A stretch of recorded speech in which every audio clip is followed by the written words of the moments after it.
This is the Bahamas Tonight, the Northern Edition. Good evening, all. I'm Shasheena Rolle. As always, it is so great to have you with us. Topping news, seven New Providence men accused of rape had their day in a Freeport magistrate's court. Police believe the men, ranging from ages 18 to 31 years, had sexual intercourse with a 22-year-old woman without her consent on the island of Bimini. Our Charisma Robinson sat in on today's proceedings. The men charged before Deputy Chief Magistrate Helen Jones are co-workers at a company subcontracted by Resorts Rural Bimini and are not residents of that island. 18-year-old Brenton Brooks, 20-year-old Raj Farquharson, 27-year-old Fabian Major, 21-year-old Charmer Cox, 26-year-old Desmond Greenslade, 31-year-old Tariko Smith, and 20-year-old Natiko Simonet are accused of raping a 22-year-old woman at a residence on that island last Sunday. They were not required to enter a plea to the charge and were remanded to prison. However, attorneys representing the men submitted to the court that the matter should not be heard in this jurisdiction, as all 7 men are residents of New Providence. Attorney Calvin Seymour, who represents Greenslade, said he wants his client to be severed from the rest of the defendants if the matter cannot be heard in New Providence. Attorney Carlson Sherlin agreed, stating that both of his clients cannot afford it. However, the prosecution objected since the matter occurred on the island of Bimini, where Grand Bahama has jurisdiction.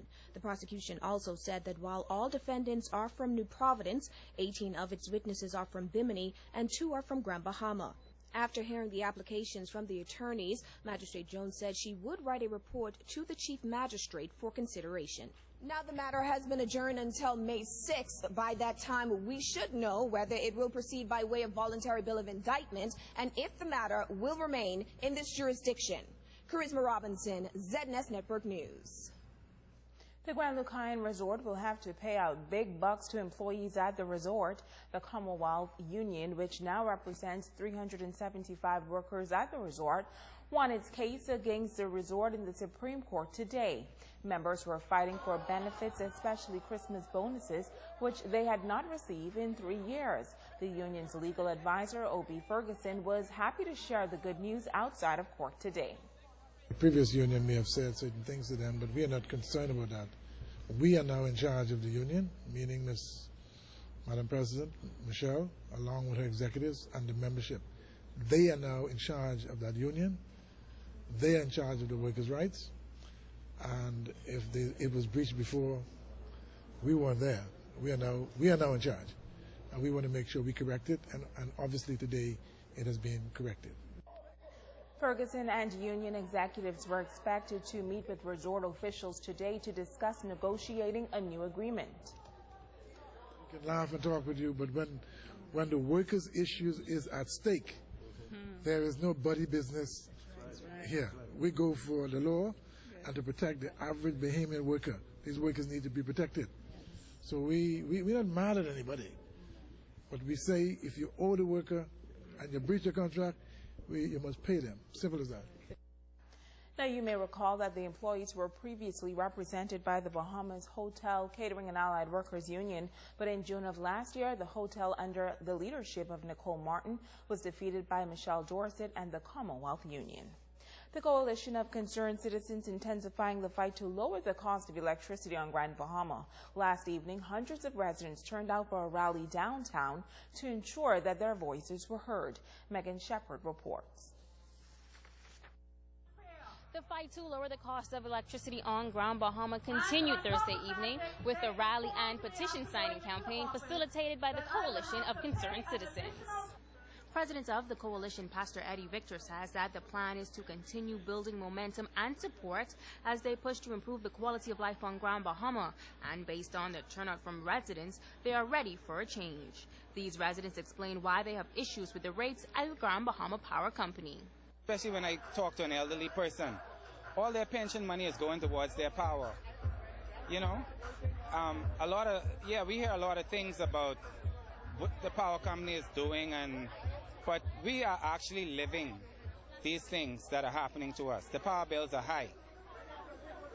They're ruining our equipment, our computers, our appliances. The deposits are higher now than they were when it was the Freeport Power Company. The average worker, you know, the average single mother who is out there struggling with a maid job, with a cook job, you know, in my discipline.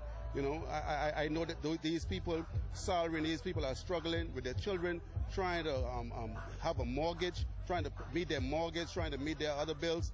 And, you know, when these people are faced with these enormous light bills, that's like 2 mortgages into 1. I can safely tell you the time when I was paying light bill to Freeport Power, I could have built 2 houses.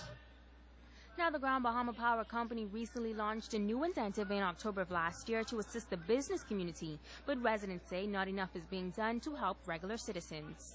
I don't think they're doing enough because, and I don't want to hear that it's equal to what's in the region or because I know there are places where power is less. Now, they may be comparing us to the Caribbean. This is the Bahamas. I'm talking about in Freeport, and now I'm not talking about the Caribbean. I want to know why my power went from $7,000 a month 4 or 5 years ago to $14,000 a month now. When you look at it, there's no initiative or no plans for energy, for alternative energy, solar energy and the likes. Now, Pastor Victor says his coalition has been in this fight since September of 2013, and he is confident that a change is going to come sooner rather than later. As the rates are getting prepared to go down in the rest of the Bahamas, because our government is working. Our government is working to bring down the rates. I also know that the Grand Bahama Port Authority has been working on ideas on how they could bring down the rates. I know that. And so we just got to get everybody in the island to be in the same mind. And but the rest of the Bahamas is getting ready for a significant reduction in power rates, which means Grand Bahama can't be higher than no one else. In fact, we're supposed to be the leader. Residents say they too are looking for results from the power company and unity from residents across the island. I'd like to see a little concurrence and a little plan of action, you know, because there's been a lot of rallies, a lot of talk, a lot of different groups, but there needs to be some synergy and some concurrence and some action taken. That's what I think needs to happen. But I'm hoping it encourages people to have the guts to come out and just show these people that we have had enough. Because it's going to get worse. If we don't say something about it now, in the next couple of years, our children won't be able to afford to pay their power bills. And when we get older, we won't be able to pay it.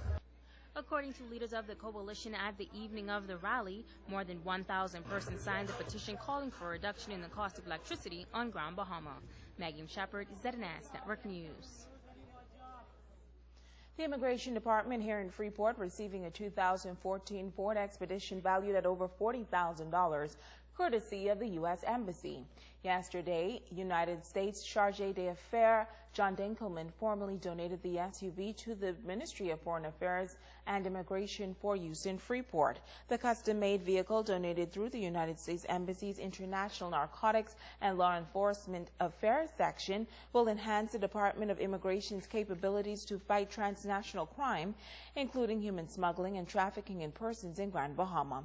At the formal handover, Chargé Dinkelman noted that the Department of Immigration is an important partner in the joint fight against transnational crime, adding that the donation further deepens our regional security partnership.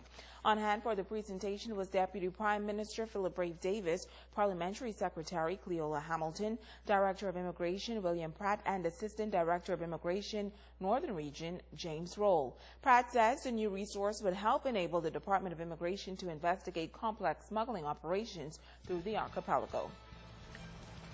Stay with us. The Bahamas Tonight, the Northern Edition, continues right after this.